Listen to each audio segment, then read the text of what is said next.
وہ تین کام کون سے ہیں جو گھر میں غربت لاتے ہیں؟ وہ تین کام کون سے ہیں جو گھر میں مفلسی لاتے ہیں؟ آئیے جانتے ہیں۔ بسم اللہ الرحمن الرحیم۔ السلام علیکم ورحمۃ اللہ۔ حضرت علی رضی اللہ تعالی عنہ نے کون سے تین کاموں سے منع فرمایا ہے؟ اگر میاں بیوی وہ تین کام کریں گے تو وہ بڑے بڑے مصیبت کے پہاڑ ان پر گریں گے۔ حضرت علی رضی اللہ تعالی عنہ کا فرمان جاننے کے لیے اس ویڈیو کو آخر تک ضرور دیکھیے گا۔ آپ رضی اللہ تعالی عنہ فرماتے ہیں، یہ تین کام نہ کرنا، اگر ان میں سے ایک کام بھی کرو گے تو یاد رکھنا غربت کا سمندر تمہارے گھر کو ڈبو دے گا، تم لوگ غربت کی دلدل میں پھنس جاؤ گے، پریشانی اور مصیبتیں تمہارا مقدر بن جائیں گی، تم مصیبت کی دلدل میں ایسے گرو گے کہ اس مصیبت سے نکل نہیں پاؤ گے۔ یہ تین کام کبھی نہ کرنا۔ آخر وہ تین کام کون سے ہیں کہ انسان تنگ ہو جاتا ہے، انسان سونے کی اینٹوں سے بنائے گھر میں رہتا ہو، مگر یہ تین کاموں کی وجہ سے سونے کی اینٹوں کا بنا گھر جہنم بن جاتا ہے۔ آخر میاں بیوی کے وہ تین کام کون کون سے ہیں؟ حضرت سیدنا علی رضی اللہ تعالی عنہ سے جانتے ہیں کہ وہ تین خطرناک کام کون کون سے ہیں۔ ایک شخص بڑی دور سے حضرت علی رضی اللہ تعالی عنہ کے پیچھے نماز پڑھنے آیا کرتا تھا، کافی دنوں سے غائب تھا۔ کچھ دن بعد حضرت علی رضی اللہ تعالی عنہ کہیں سفر کو گئے، واپسی پر آپ رضی اللہ تعالی عنہ تھکے ہوئے تھے، گھوڑے سے نیچے اترے اور ایک گھر کی دیوار کے سائے میں بیٹھ گئے۔ جیسے ہی آپ رضی اللہ تعالی عنہ دیوار کے سائے میں بیٹھے تو آپ نے سنا اس گھر سے عورت کی رونے کی آواز آ رہی تھی اور اس کا شوہر اسے گالیاں دے کر مارتا چلا جا رہا تھا۔ حضرت علی رضی اللہ تعالی عنہ نے ان کے گھر کا دروازہ کھٹکھٹایا۔ چند لمحوں بعد وہی شخص باہر نکلا جو آپ کے پیچھے روزانہ نماز پڑھتا تھا اور اچانک غائب ہو گیا تھا۔ حضرت علی رضی اللہ تعالی عنہ کو اچانک اپنے سامنے دیکھ کر حیران ہو کر ڈر گیا تھا۔ ڈرتے ڈرتے عرض کی، آپ میرے گھر میں آئے ہیں، آپ مجھے بلا لیتے، میں حاضر ہو جاتا۔ تو حضرت علی رضی اللہ تعالی عنہ نے فرمایا،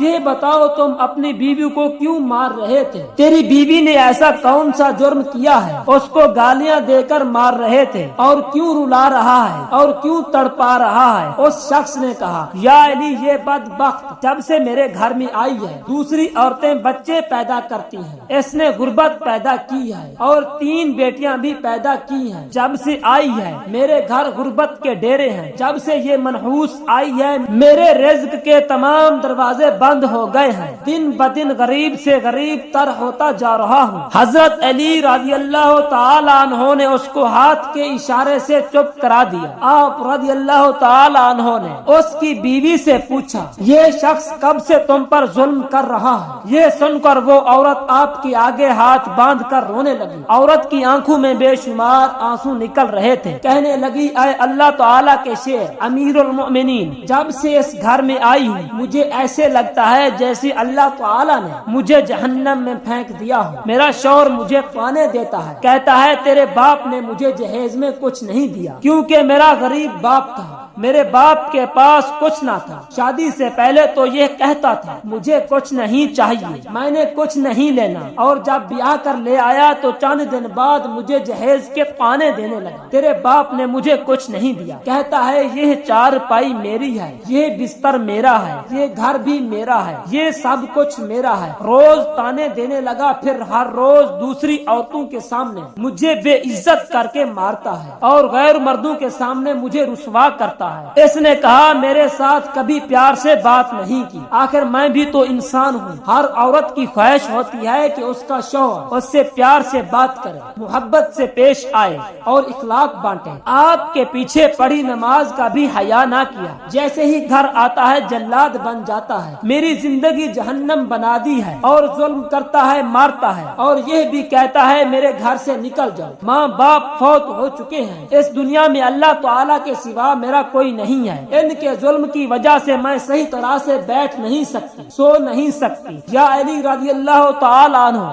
میں کیا کروں، پر یہ سب کچھ قبول ہے مجھے، لیکن کم از کم یہ مجھے اپنے گھر سے تو نہ نکالے۔ دونوں کو مخاطب کرتے ہوئے حضرت علی رضی اللہ تعالیٰ عنہ نے فرمایا 3 کام زندگی میں مت کرنا، اگر کرو گے تو ایسا ہی حشر ہوگا۔ نمبر 1، کبھی مت سوچنا میری بیوی آئی ہے تو غربت ساتھ لے آئی ہے، جب یہ سوچو گے تو اللہ رب العزت تمہارے گھر میں غربت اور تنگ دستی کے پہاڑ کھڑے کر دیں گے۔ نمبر 2، آپ نے دوسری بات یہ فرمائی کبھی بیوی کو مت مارنا، کیونکہ تمہاری بیوی تمہارا لباس ہے، تم اپنی بیوی کا لباس ہو، اور گالیاں مت دینا، اس شوہر کے لیے اس سے بڑا عذاب اس دنیا میں کیا ہوگا کہ گالی دینے سے وہ اپنی بیوی کی نظروں سے گر جاتا ہے۔ گالیاں دینا نیکیوں کو جلاتا ہے جس طرح آگ لکڑی کو جلا دیتی ہے۔ نمبر 3، آپ رضی اللہ تعالی عنہ نے فرمایا تیسری بات، کبھی بھی تم اپنی بیوی کو گھر سے نکالنے کی بات مت کرنا، کیونکہ اللہ رب العزت تمہیں اس بات سے منع فرماتے ہیں، اور ہر وقت ہر گھڑی ایک دوسرے سے تلخیاں اپنائے رکھنا، یہ عمل بھی غربت کا سبب بنتا ہے۔ اچھا سوچنے کی بجائے غلط سوچنا۔ اللہ تعالیٰ کے حضور علیہ الصلوۃ والسلام نے میاں بیوی کو تعلیم دیتے ہوئے فرمایا ایسا کرنے سے گھر میں غربت آتی ہے، رزق کے تمام دروازے بند ہو جاتے ہیں، اور اللہ تعالیٰ کی رحمت کے فرشتے ایسے گھر میں نہیں آتے۔ جو شخص بیوی کو مارتا ہو اور ظلم کرتا ہو، شیطان اس گھر میں ڈیرے ڈال لیتے ہیں، اور جس گھر میں شیطان ڈیرے لگا لے وہاں اللہ تعالیٰ کی رحمت اور برکت کیسے داخل ہو سکتی ہے؟ اور جس گھر میں خاوند اور بیوی آپس میں ناراض ہوں اور لڑائی جھگڑے ہوں وہاں بھی رزق میں برکت ختم ہو جاتی ہے۔ اللہ پاک ہمیں نیک عمل کرنے کی اور نیک باتیں دوسروں تک پہنچانے کی توفیق عطا فرمائے۔ دعا ہے کہ اللہ رب العزت میری اور آپ کی بخشش فرمائے، میرا سنانا اور آپ کا سننا اپنی بارگاہ الہی میں منظور و مقبول فرمائے، اور کمنٹ باکس میں اللہ تعالیٰ اور محمد صلی اللہ علیہ وآلہ وسلم کے نام ضرور ٹائپ کریں۔ شکریہ۔